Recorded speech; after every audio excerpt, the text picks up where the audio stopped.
Bonjour aux cyniques et bonne chance aux autres. Comme d'habitude, je vous retrouve pour poursuivre ma mission d'être le plus juste possible sur mes objets d'analyse. J'adore théoriser les archétypes littéraires, analyser les personnages, faire mon nerd pour être vulgaire. Du coup, mes recommandations YouTube sont pleines de vidéos sur ce thème.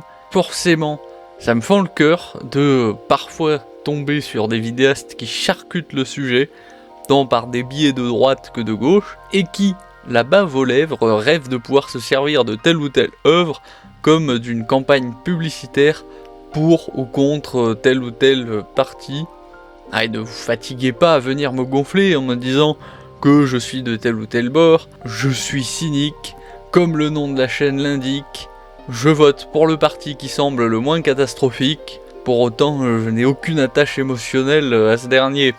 De mon point de vue, tous sont des mots nécessaires, parce qu'une société sans structure politique disparaît, finissant invariablement par se faire absorber par une société avec une structure politique plus efficace. Tout ça pour dire que contrairement à d'autres, c'est par goût de la réflexion sur les idées que je fais cette vidéo. Si je voulais me faire un gros et gras public qui me verse des Tipeee et paye un Patreon, je sortirais des phrases à l'emporte-pièce qui permettraient à certains de se réjouir de leur biais préexistant. Non, je refuse d'être cet influenceur pom-pom girl qui flatte l'esprit de meute, qui chante les louanges d'une tribu. Bon là, c'est à peu près sûr que ça va éjecter la moitié du public, mais je m'en fous.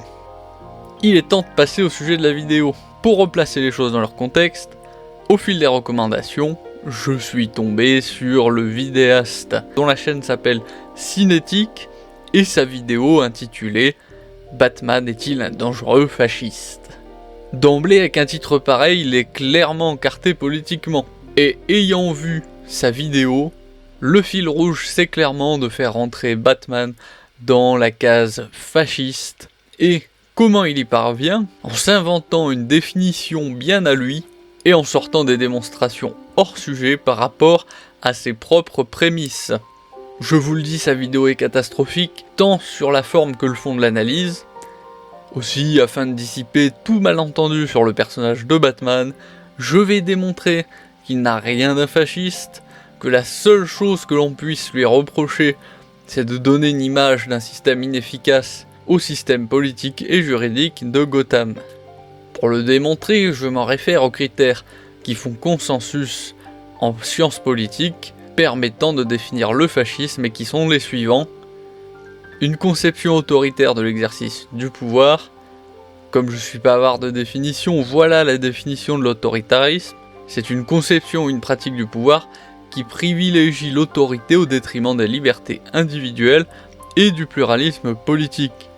Il se manifeste par une concentration de pouvoir entre les mains d'un leader ou d'un petit groupe, par une restriction des droits démocratiques, ainsi qu'une faible tolérance à l'opposition.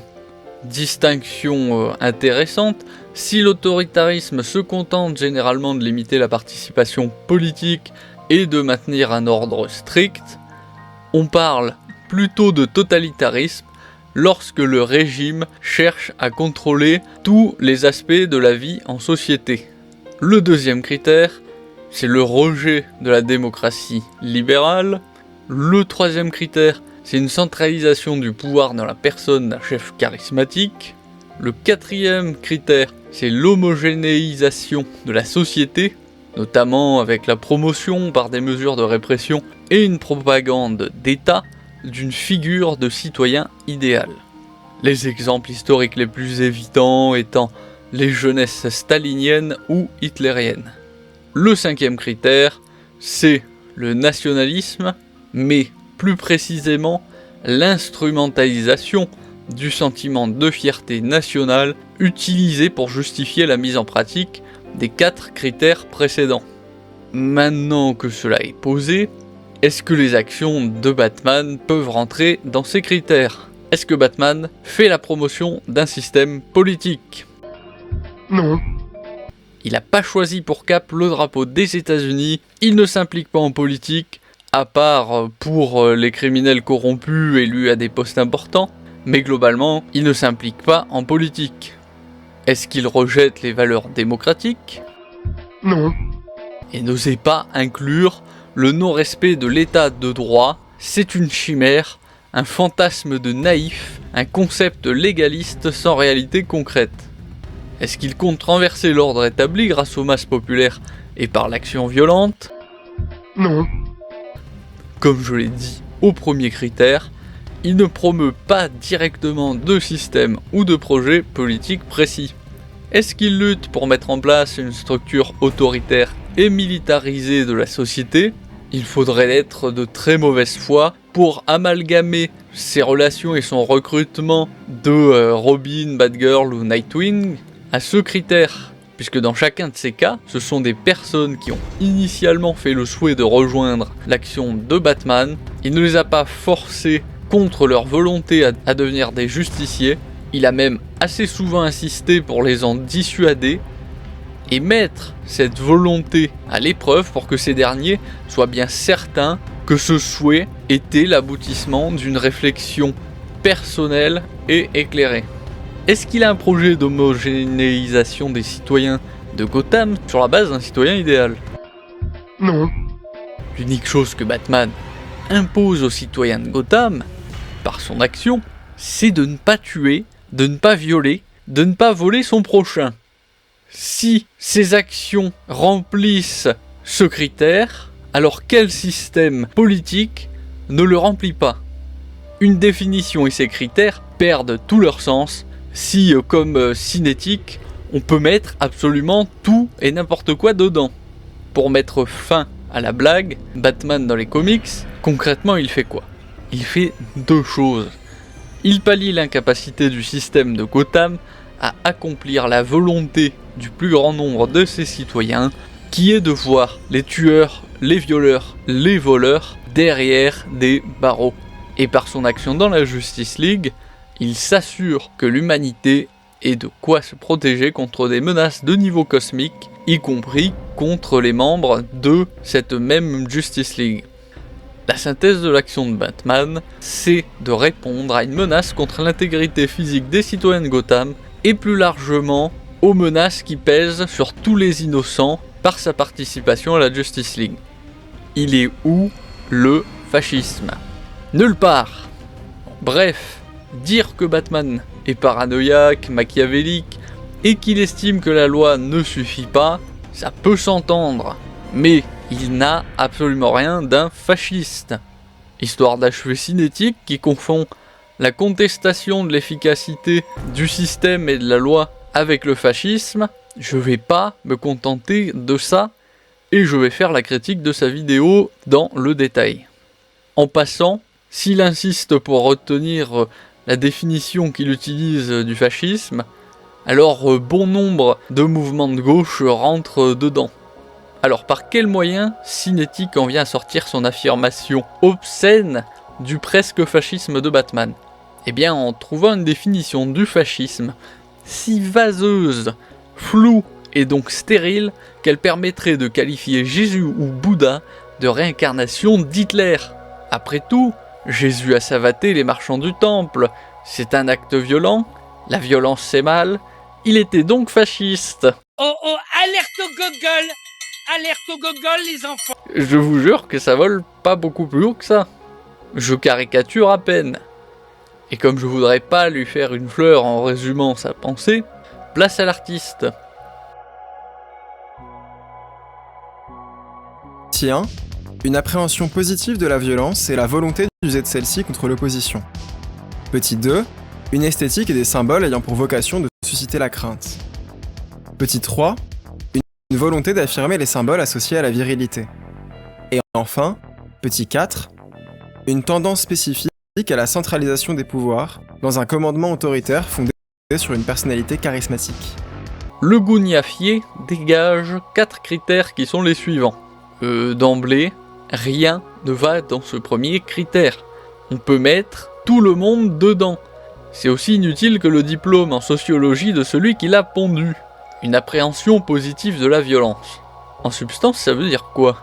Avoir le sentiment que la violence c'est bien. Contre qui, contre quoi, par quels moyens ? Cinétique ne sait pas, car Cinétique n'a pas pensé jusqu'ici. Ensuite, c'est quoi l'opposition ? De nouveau, est-ce qu'il vise l'opposition politique ? Est-ce qu'il vise toutes les formes que peuvent prendre la résistance à un parti et un système politique ? Aucune idée, il ne prend pas la peine de préciser. Alors, si on essaye de faire le lien entre ce qu'il baragouine dans sa vidéo et ces deux éléments de son premier critère, il semblerait qu'il amalgame les criminels à l'opposition et qu'il associe l'usage de la violence contre les dits criminels à de la violence contre l'opposition. C'est absurde.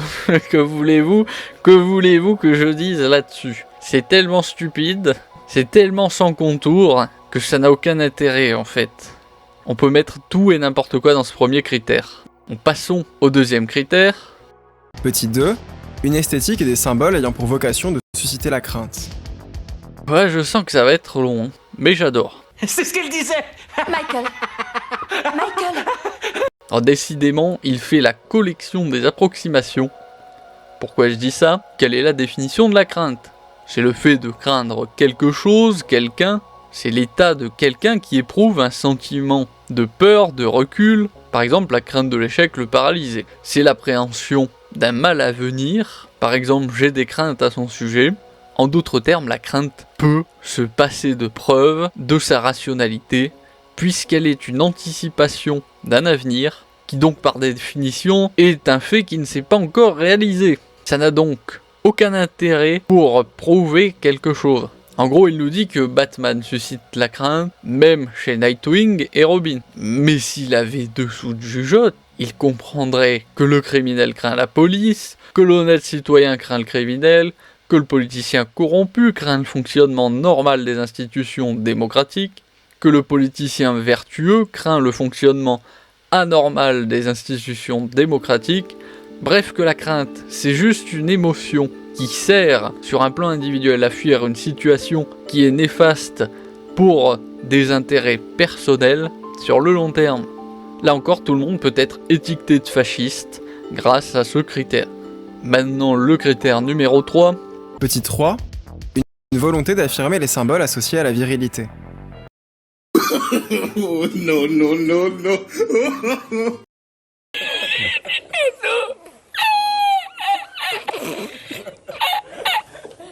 Donc si Bruce Wayne écarte les jambes dans les transports en commun, c'est un fasciste. Comment tu fais, Cinétique, concernant la place de la femme dans le nazisme ? Certes, le nazisme glorifiait le Führer, l'homme arien, soldat et ou intellectuel, mais il y avait également une glorification du rôle de la mère. Une glorification de la femme nazie idéale. Ensuite, la virilité, bon, là encore c'est tellement nébuleux comme concept que si tu étais sérieux, tu ferais au moins l'effort de préciser ce que tu entends par virilité. Batman est un hyper-mâle bâti comme une armoire à glace. Sa tenue semble à peine pouvoir contenir son physique musculeux.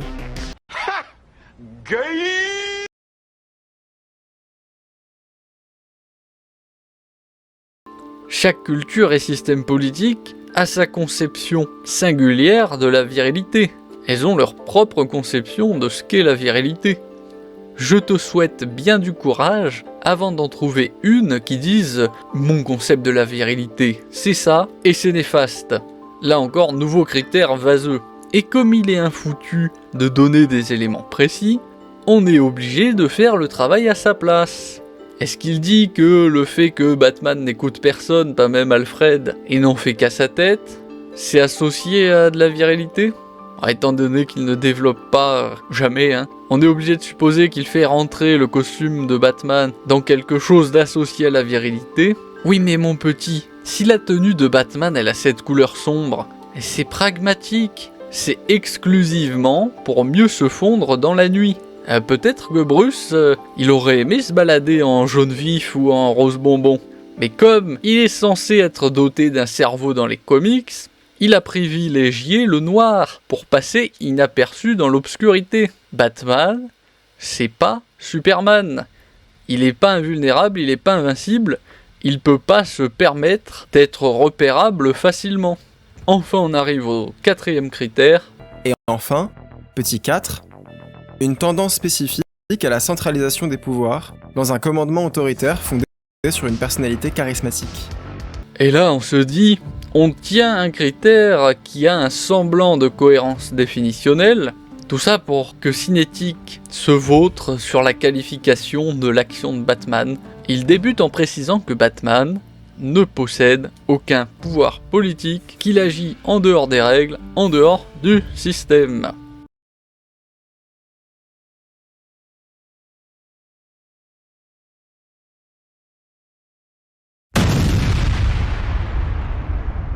Un être normalement constitué s'arrêterait là, parce qu'il comprendrait qu'il vient de démontrer que Batman ne remplit pas ce 4e critère. Sauf que comme Cinétique, il veut absolument pouvoir qualifier Batman de fasciste, il en vient à prétendre que Batman serait l'autorité officieuse qui dirige Gotham, rien que ça. Et comment il justifie ce postulat en disant que le maire apparaît peu, d'accord, ça prouve rien, et que le commissaire Gordon dépend de l'intervention de Batman pour mener son travail à bien. Non, moi je crois qu'il faut que vous arrêtiez d'essayer de dire des trucs.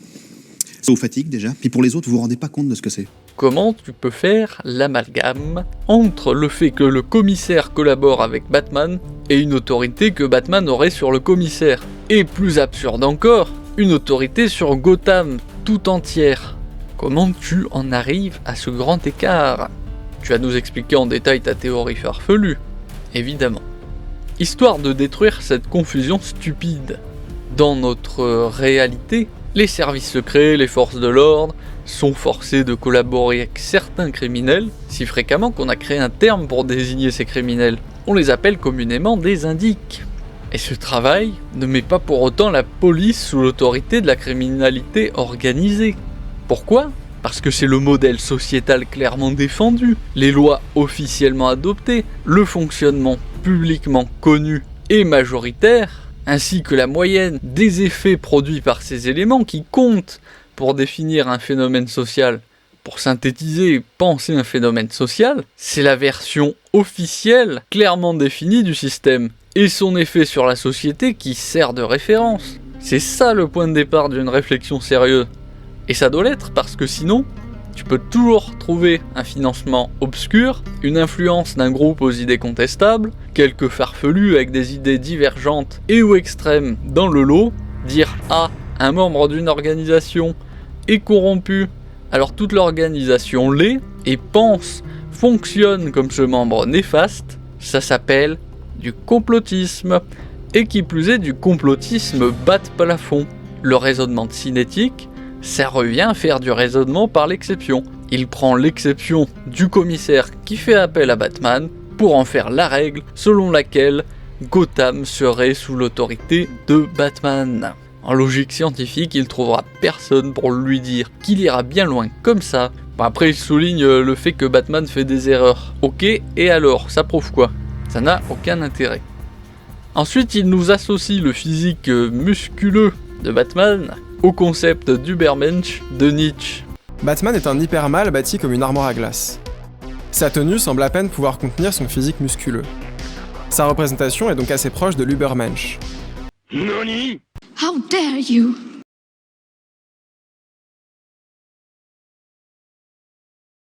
Là encore, rien ne va.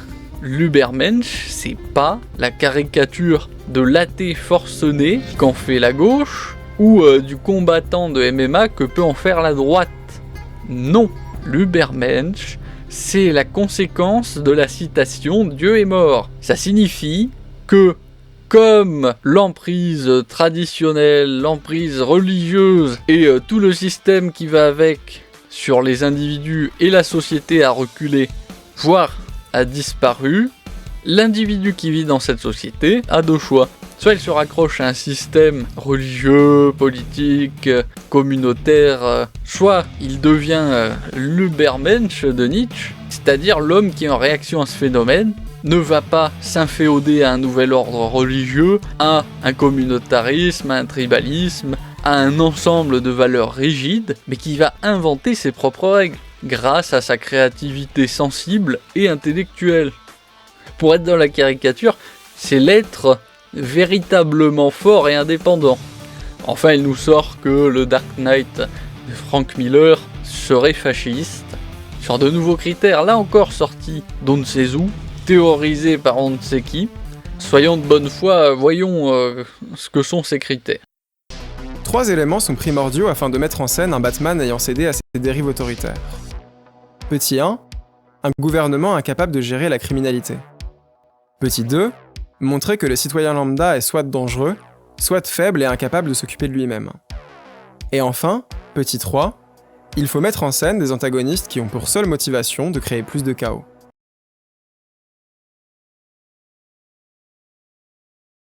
Nique ta mère.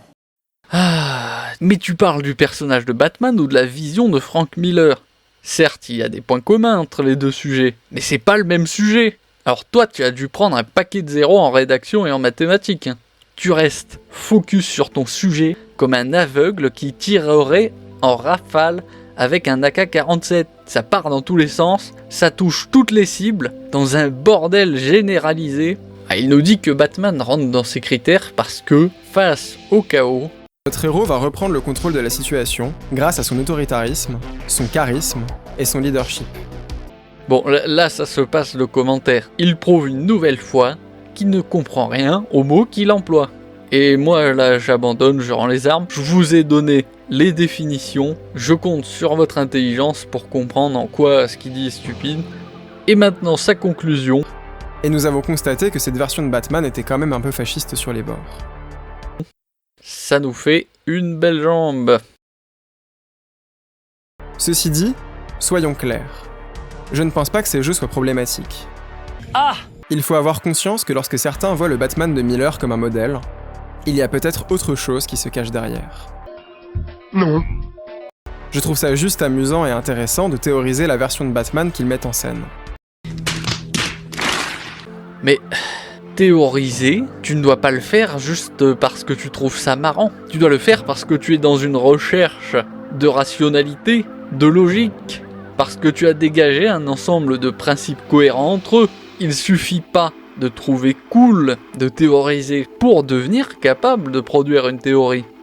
Ce qui compte, c'est le processus par lequel tu en viens à pondre ta théorie. C'est la méthode par laquelle tu en viens à ton résultat. Ma conclusion, c'est que Cinétique, il a du mal à comprendre qu'enfreindre la loi, ça ne fait pas de Batman un fasciste. Parce que c'est par quel moyen et dans quel but enfreint-il la loi qui devrait compter. Bref, mon postulat en introduction se vérifie.